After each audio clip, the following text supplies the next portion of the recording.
En temas de salud, el recuperarse de una enfermedad o el necesitar una serie de cuidados es una realidad que crece en la población. Por ello, la necesidad de sensibilizar y de capacitar para ofrecer cuidados paliativos. Veamos.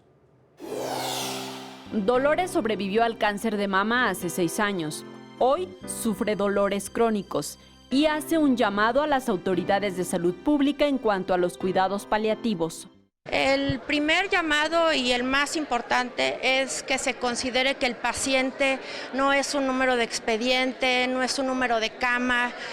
El paciente es importantísimo que se considere en qué condición de dolor vive.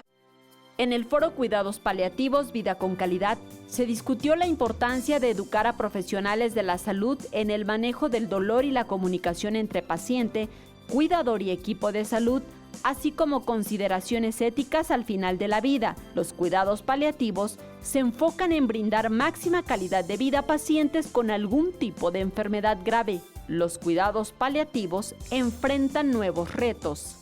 Antes eran infecciosas, ahora tenemos enfermedades crónicas no transmisibles, entonces es muy importante. Ahora, el cuidado paliativo no nomás tiene que ser en el hospital, el cuidado paliativo puede ser en su domicilio.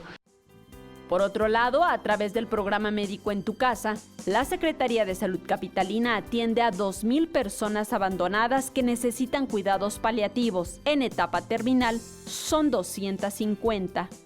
El que el señor ya no se siente presionado por los horarios, ya no está en la terapia intensiva, ya no ve al familiar cada X tiempo. Esa es la importancia de manejar los cuidados paliativos de la etapa corta de vida en domicilio, que esa es la labor que hace el médico en tu casa.